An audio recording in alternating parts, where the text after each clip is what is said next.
بسم اللہ الرحمن الرحیم۔ السلام علیکم دوستو، میں ہوں آپ کا دوست ناصر عظیمی اور آپ اس وقت دیکھ رہے ہیں کنسنٹریٹ ٹی وی۔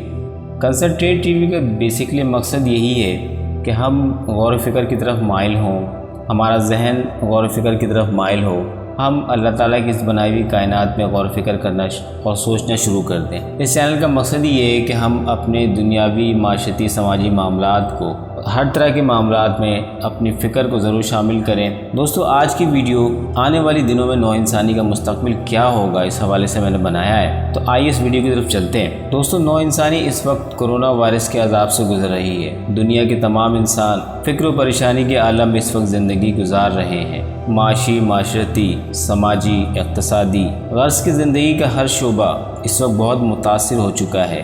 غربت، افلاس، بھوک، پیاس اور عدم تحفظ کا احساس انسانیت کے لیے لمحہ فکریہ ہے۔ اللہ تعالیٰ قرآن پاک میں ارشاد فرماتے ہیں، ہم تم پر عذاب نازل نہیں کرتے، یہ تو تمہارے اپنے کرتوتوں کا نتیجہ ہے۔ اللہ تعالیٰ تمام مخلوقات سے بہت پیار کرتے ہیں، اس میں کسی شک و شبے کی گنجائش نہیں ہے۔ اللہ تعالیٰ تمام مخلوقات کو وسائل فراہم کرتے ہیں۔ وسائل کے اندر وہ تمام چیزیں شامل ہیں جو کسی بھی مخلوق کی ضرورت ہوتی ہے۔ اگر ہم غور و فکر کریں اور دنیا میں رہنے والی مخلوقات کا جائزہ لیں تو یہی نظر آئے گا کہ دنیا کی ہر مخلوق آرام و سکون کے ساتھ زندگی گزار رہی ہے اور اپنے رب کی عبادت میں مصروف عمل ہے۔ اس کے برعکس نوح انسانی پر نظر ڈالی جائے تو یہی نظر آتا ہے کہ نوح انسانی فکر و پریشانی کے سمندر میں ڈوبی ہوئی ہے، جبکہ تمام الہامی کتابوں میں اور بالخصوص قرآن مجید میں انسان کو اللہ تعالیٰ نے اشرف المخلوقات کے اعزاز سے نوازا ہے، یعنی تمام مخلوقات پر برتری عطا فرمائی ہے۔ اللہ تعالیٰ نے انسان کو اپنا نائب بنایا ہے، مگر افسوس کی بات یہ ہے کہ نوح انسانی اپنے اس شرف کو سمجھنے اور اسے حاصل کرنے کی کوشش نہیں کرتی۔ اللہ تعالیٰ نے انسان کو اس شرف سے باخبر ہونے کے لیے اس زمین پر انبیاء کرام علیہ السلام کو بھیجا۔ تقریباً 1,24,000 پیغمبر اس دنیا میں تشریف لائے اور تمام پیغمبروں نے نوح انسانی کو توحید کا درس دیا اور شرک سے باز رہنے کی ہدایت کی۔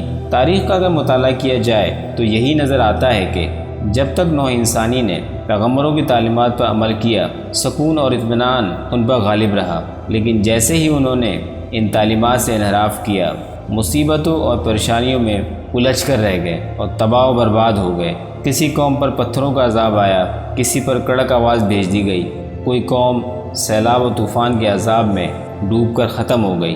دوستو، دنیا کی صورتحال اس وقت بھی کچھ اچھی نہیں ہے۔ وبائی امراض، جن میں بالخصوص کرونا وائرس نے اس وقت پوری دنیا کو اپنی لپیٹ میں لیا ہوا ہے۔ اس کے علاوہ دیگر امراض جن میں cancer, hepatitis, sugar, blood pressure اور ان جیسے دیگر امراض نے نو انسانی کو اپنی لپیٹ میں لیا ہوا ہے۔ تحقیق سے پتہ چلتا ہے کہ ہر سال لاکھوں لوگ ان امراض میں مبتلا ہو کر موت کے منہ میں چلے جاتے ہیں۔ ترقی کے نام پر جس طرح نو انسانی کا استحصال کیا جا رہا ہے وہ ایک الگ معاملہ ہے۔ شیطانی قوتوں نے انسان کو یرغمال بنا لیا ہے۔ ہر انسان کی زندگی اجیرن بن کر رہ گئی ہے۔ انسان اطمینان اور سکون کے لیے ترس کر رہ گیا ہے۔ گلیشیئر پگھل رہے ہیں، زلزلے آ رہے ہیں، بڑے بڑے حادثات رونما ہو رہے ہیں۔ دنیا کے بڑے بڑے ممالک دست و گریباں نظر آتے ہیں۔ ایٹم بم اور ان جیسے دوسرے دیگر ہتھیار نو انسانی کی تباہی کے لیے تیار کر کے رکھ دیے گئے ہیں، اور قانون یہ ہے کہ جب کوئی چیز بنتی ہے تو استعمال ضرور ہوتی ہے۔ اللہ تعالی ہم سب کو اپنے حفظ و امان میں رکھیں۔ اگر نوح انسانی اپنی بقا چاہتی ہے، سکون و اطمینان کی زندگی گزارنا چاہتی ہے، اللہ کے عذاب سے بچنا چاہتی ہے، بھوک، افلاس، غربت اور بیماری سے بچنا چاہتی ہے، تو اس کے لیے دنیا کے تمام انسانوں کو نقطۂ توحید پر آنا ہوگا، پیغمبروں کی تعلیمات پر عمل پیرا ہونا ہوگا، اور دنیا کے ہر انسان کو یہ سوچنا ہوگا کہ میں دوسروں کے لیے کیا کر سکتا ہوں، میں دوسروں کے لیے کیا کر سکتا ہوں، میں دوسروں کے لیے کیا کر سکتا ہوں۔ دوستو، اگر آپ کو میری یہ ویڈیو پسند آئی ہو تو لائک ضرور کیجئے گا اور اسے اپنے دوستوں میں شیئر ضرور کریں، اور اگر آپ نے اب تک میرے چینل کنسنٹریٹ ٹی وی کو سبسکرائب نہیں کیا تو اسے جلد سے جلد سبسکرائب کر لیں اور بیل آئیکنس کو ضرور پریس کریں تاکہ آنے والی ہر ویڈیو کی انفارمیشن آپ کو مل جائے۔ انشاءاللہ اگلی ویڈیو میں پھر آپ سے ملاقات ہوگی۔